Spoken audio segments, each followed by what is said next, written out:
The Word of God is alive and powerful, sharper than any two-edged sword, piercing even to the dividing asunder of the soul and spirit, and of the joints and the marrow, and is a critic of the thoughts and intents of the heart.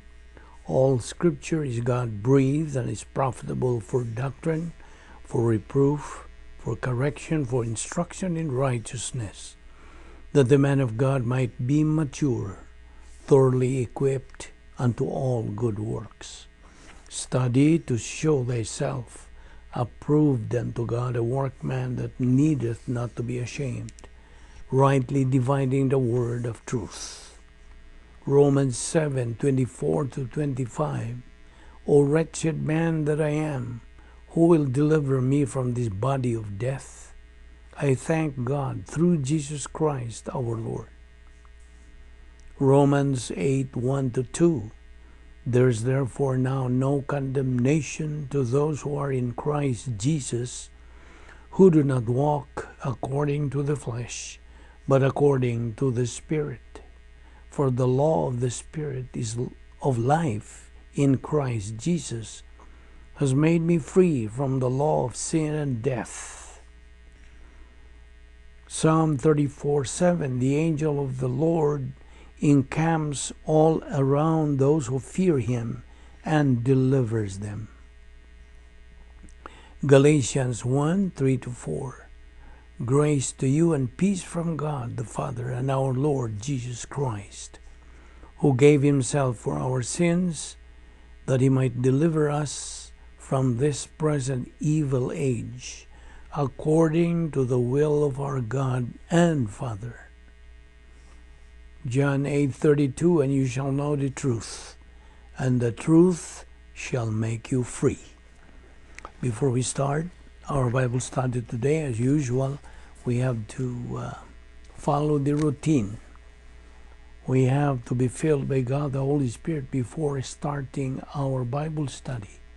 How do you do this?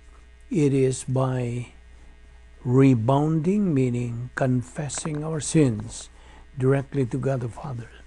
So we use the principle of 1 John 1:9, which says, if we confess our sins, God is faithful and just to forgive us our sins and to cleanse us from all unrighteousness.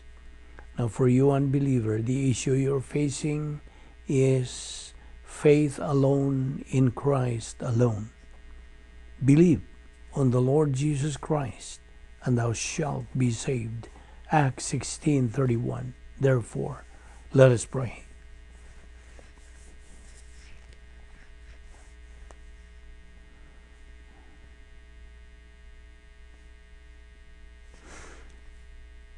Heavenly Father, we thank you for this new day. Thank you for bringing us here once again, so we can continue our spiritual momentum, which is studying your word. May God the Holy Spirit enlighten us, challenge us, and motivate us on the things we're going to take up today. This we ask in Christ's name. Amen. Well, welcome once again to our Bible study, and we are still concentrating on the topic, the only means of salvation. Now, okay, we have said yesterday about the two satanic doctrines, the fallacy of these two doctrines which have reared their ugly heads again in the last 15 years in Europe and in the United States. And we have discussed about one of these two satanic doctrines. One is Universalism. And we have said that Universalism says that ultimately, because Christ died for all, then ultimately all will be saved. And that's wrong.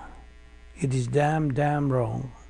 As a matter of fact, our Lord makes it very clear in Matthew 7:13-25, broad is the way, and wide is the gate that leads to destruction, and many are those who go in thereat. while narrow is the way and straight is the path that leads to life, and few are those who go in thereat. So, the other satanic doctrine, along with Universalism, is what is called Annihilationism. Annihilationism says that when the unbeliever dies, he doesn't suffer forever. He goes out of existence. He is annihilated. Now, is that true? That he is going to be annihilated? That is not true. That's also damn wrong. Because the truth is, the unbeliever doesn't go out of existence. The Bible never says so. Now, whatever happens to the unbeliever's body, they may have a funeral and put it in a nice wooden casket that costs probably thousands of pesos or maybe 1,000,000 pesos worth if it's gold-plated and has beautiful brass, shiny handles for ease of carrying, etc.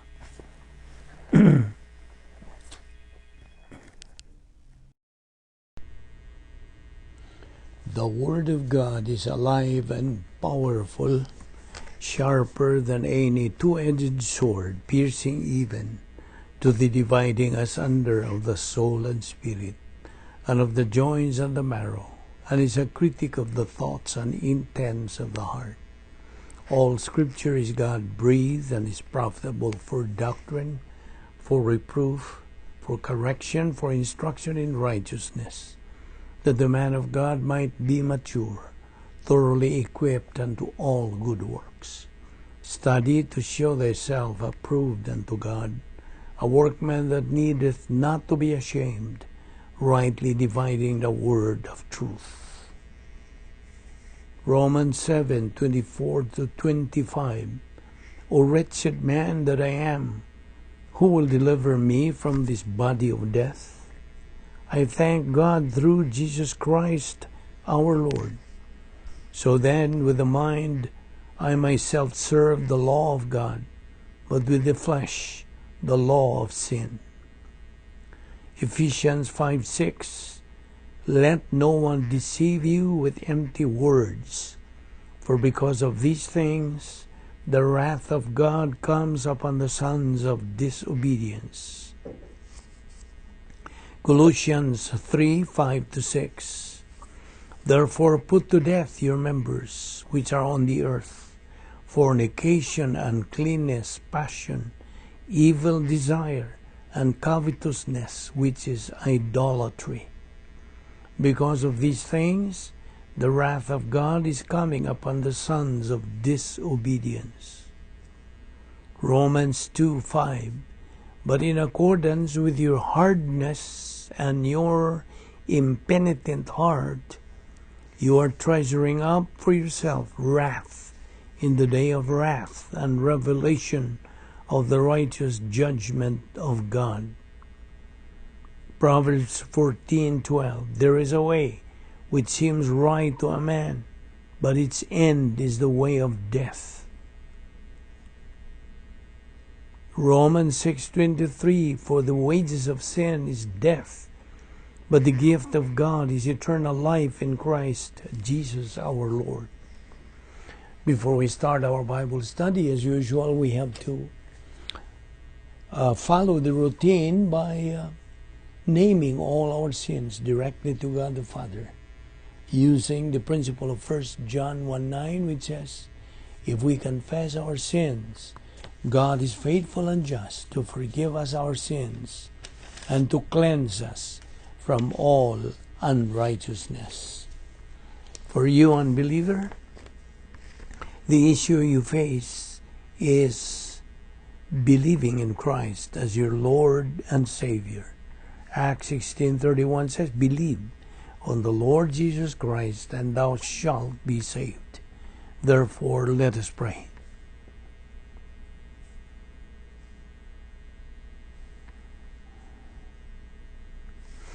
Heavenly Father, we thank you and praise you for the gospel at this moment of history that is good news. a gospel that tells us of the grace and mercy of God in Christ. We pray now that many will respond to the saving grace and power of the Lord Jesus Christ. For we ask it in His name. Amen. Welcome once again to our Bible study today. And we are still on the subject, the only means of salvation. And this has something to do with the gospel. We will continue. We have said yesterday that there are two satanic doctrines that reared their ugly heads again in the last 15 years in Europe and in the United States. Excuse me. One of these is called Universalism. And Universalism says that ultimately, because Christ died for all, then ultimately all will be saved. And that is wrong. As a matter of fact, our Lord makes it very clear in Matthew 7:13-25. Broad is the way, and wide is the gate that leads to destruction, and many are those who go in thereat, while narrow is the way, and straight is the path that leads to life, and few are those who go in thereat. Now, so that's the first of the satanic doctrines. The other satanic doctrine, along with universalism, is what is called annihilationism. Annihilationism says that when the unbeliever dies, he does not suffer forever. He goes out of existence. He is annihilated. Now, is that true? That is not true. That's also damn wrong. Because the truth is, the unbeliever does not go out of existence. The Bible never says so. Now, whatever happens to the unbeliever's body, they may have a funeral and put it in a nice wooden casket that costs thousands of dollars, or maybe $1 million worth if it's gold-plated, and has beautiful brass, shiny handles for ease of carrying, etc. But that's just $1,000 cost of chemicals in there, called the body. Now the soul of the unbeliever is going to torments. And they may bury that body in the ground, or maybe it's lost at sea. Maybe it was blown up in an explosion or lost in warfare. So, if the souls of those bodies were unbelievers, we know from doctrine that they are now in torments. But if they were believers, they are now in heaven, correct? Therefore, there is no truth to that satanic false doctrine of universalism and annihilationism. Now we know in Ecclesiastes 3:11 that says that God has placed eternity in the heart of man. All members of the human race are not only fully conscious of the existence of God, Romans 1:18-20 and Psalm 19:1-4, but all members of the human race are conscious of the fact that innately they're going to exist forever, because God has written eternity in their heart. Ecclesiastes 3:11. They know that there is life, or there is existence beyond death. Even the ones who put on the most deceptive facade of claiming that they have no fear of death at all are only self-deceived. The truth is, they really are afraid of death. Because Hebrews 2:14 and 15 say that they are held in a bondage of the fear of death throughout their entire life. Unbelievers fear death. On the other hand, the soul of a believer is likewise immortal. All members of the human race possess everlasting existence called the immortality of the soul. Once the soul is created by God, it's going to last forever. The question is only where it's going to spend its eternal or its everlasting existence. For the unbeliever, of course, he spends his everlasting existence in the lake of fire. For the believer, he will spend his everlasting existence in the presence of God in heaven, where there is the fullness of happiness and pleasure forevermore. Psalms 16:11. A believer is going to have a fabulous time in heaven. Do you get that? Fabulous time. And that everlasting existence is called, technically in Scripture, of course, as everlasting life.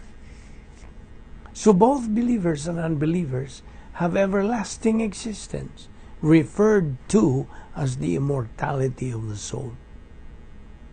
Now, once again, to look at this in the standpoint of believers and some of the things that indicate their everlasting existence, first, all believers possess everlasting life as a result of believing in Christ.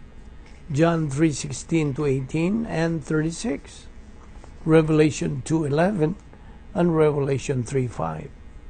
Second, every believer has a home in heaven awaiting him. John 14:1-3, and the word that's used for home there means a large dwelling place like a mansion. Third, every believer has a resurrection body in the eternal state that will house the soul and the human spirit. 1 Corinthians 15:51-57, Philippians 3:21. The believer's body will be identical with the resurrection body of the Lord Jesus Christ. 1 Thessalonians 4:13-18. Fourth, every believer will have full happiness and pleasure forever, and therefore there is no more suffering in the eternal state.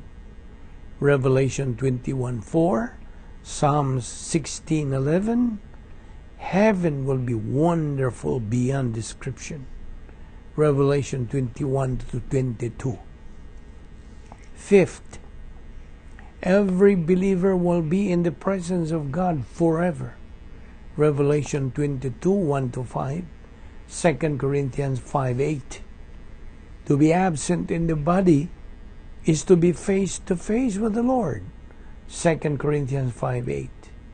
Sixth, every believer will have eternal reward as a result of the production of divine good in time. 1 Corinthians 3:11-15, 2 Corinthians 5:9-10, Romans 14:10-13, Hebrews 4:9-10, and John 15:1-7. Note, the thing that differentiates believers in the eternal state is their kind of production. 7. Every believer has an eternal inheritance reserved for him in heaven. And that's why every believer is referred to as the heir of God and a joint heir of Jesus Christ. Romans 8:17, 1 Peter 1:4. Every believer has an inheritance reserved in heaven. Eighth, every believer will be reunited with all other believers in heaven.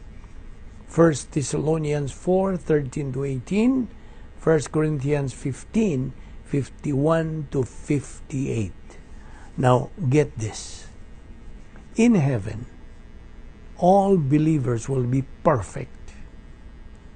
Did you hear me right? All believers will be perfect in heaven. There will be no more flaws there.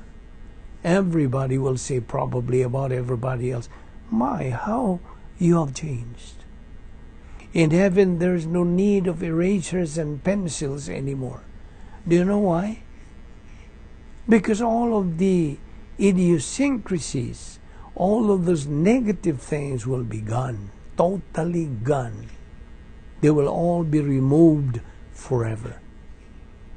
So, to repeat the emphasis on salvation, doctrinal soteriology, believing that Christ died on the cross is history. But believing that Christ died on the cross for you is salvation. Believing in God is not the means of salvation. It is believing in Christ. Do you know why? Because in John 14:6, our Lord Jesus Christ said, I am the way, the truth, and the life. No one comes to the Father except by me. Now may I ask you, how does one enter the church, the body of Christ? Answer, by means of Spirit baptism. Acts 1:5. And what's the mechanism? Faith alone in Christ alone. Acts 16:31. Salvation, I may repeat on this, salvation is not the following: by being baptized, by being a member of a church, by following the golden rule, by raising your hands, by walking down an aisle, by doing good, by following the 10 Commandments. Now, may I ask you, how did the Old Testament people get saved? Answer, by looking forward to the cross by faith. And how do we, New Testament people, get saved? Answer, by looking backward to the cross by faith. Every member of the human race has responsibility to listen and to believe in the gospel. Acts 16:31, John 6:28-29, Ephesians 1:13. It is God's declared will that every member of the human race be born again. 2 Peter 3:9, 1 Timothy 2:4, Jeremiah 29:13. 2 Peter 3:9 says, God is not willing that anyone should perish, but that all should come to repentance, meaning to be saved. Remember, Christ is the only way to heaven. All other roads are detours to doom. The Bible informs us of the following: all are sinners. Romans 3:23 says, for all have sinned and come short of the glory of God. All without exception are guilty. Romans 3:19. All stand condemned before God. John 3:18-36. All are under the penalty of spiritual death, which is eternal separation from God. Ephesians 2:5 says, God made us alive with Christ, even when we were dead in transgressions. It is by grace you have been saved. All are helpless to wipe out their own guilt. Romans 3:20 says, therefore, no one will be declared righteous in his sight by observing the law. Rather, through the law, we become conscious of sin. For all have sinned and come short of the glory of God. So therefore, is there any good reason why you, unbeliever, cannot trust Jesus Christ as Lord and Savior right now? There's only one remedy for this problem of separation, and that is the cross. The Lord Jesus Christ is the only answer to this problem of separation. When our Lord Jesus Christ died on the cross, He paid the penalty for our sin and bridged the gap from God to man. Now, we all have a choice to make: accept or reject His solution. But remember, whoever believes in Him is not condemned, But whoever does not believe stands condemned already, because he has not believed in the name of God's one and only Son. John 3:18. He who believes in the Son has life, but he who does not believe in the Son does not have life, but the wrath of God abideth on him. John 3:36. Now, a person's attitude towards Christ determines his eternal future. To believe in Christ, eternal life. To reject Christ, eternity in the lake of fire. In short, believe or burn. You see, the lake of fire, God's garbage dump, is the final destination of the devil and his angels, and that is where unbelievers go and live for all eternity. On the last judgment, which is otherwise called Great White Throne Judgment, Matthew 25:41 says, "Then he will say to those on his left, Depart from me, you who are cursed, into the eternal fire prepared for the devil and his angels." The lake of fire is otherwise known as the second death. Revelation 20 verse 14. For you unbeliever, try to glimpse into this torment and hopelessness as described in Revelation 20:10 and Revelation 20:15. Because you, unbeliever, use your negative volition to reject Christ as Lord and Savior, Revelation 20:15 says that since your name cannot be found written in the Lamb's book of eternal life for rejecting Christ as Savior, you are to be thrown or cast into the lake of fire where there is total darkness forever, total suffering forever, eternal loneliness, eternal unhappiness, eternal frustration, eternal exasperation or anger, no chance of escape. There is weeping and gnashing of teeth forever. Our Lord even said, it is better off for an unbeliever to have never been born. A person who rejects Christ as Lord and Savior is actually making God a liar. A person who rejects Christ is resisting God's will. A person who rejects Christ is his own worst enemy. They are eternal losers. Man has no excuse. He might say, I did not know God because nobody ever told me. That's why I should not be sent to the lake of fire. Let him read Romans 1:18-20 to refute this statement. The truth is, all rejections of truth is arrogance. Do you know what? God has already prepared a funeral plan for unbelievers. The worst conceivable way to die is to die as an unbeliever. Before it is too late, believe on the Lord Jesus Christ, and thou shalt be saved. Acts 16:31. So in a nutshell, the shortest gospel message to all mankind is, believe or burn. Let us pray.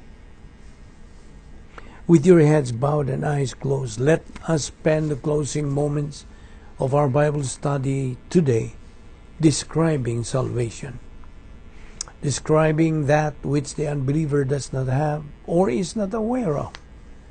It is time, if you are an unbeliever listening to this message, that you be aware of what Jesus Christ offers to you. He offers eternal life. God so loved the world that He gave His only uniquely born Son, that whosoever believeth in Him shall not perish but have eternal life. Now everybody wants eternal life. So if you want it for real, if you want the eternal life that God promises, you must understand how Christ brings it to you. He came into this world to die for you. And that was his one single purpose, to die for you. Of course, he taught doctrine while he was here, but his mission was to die, so that we might have fellowship eternally with God and have eternal relationship to God through our faith in the Lord Jesus Christ. Our Lord Jesus Christ became our substitute. He was being judged because of our sins. God the Father judged him. So now your sins are not a block. They are not an issue anymore when it comes to your relationship with God. Christ took care of that. Therefore, I pray that you give this great consideration, because it is your life. And you must know that what you're headed for, eternal condemnation or eternal life, the choice is all yours.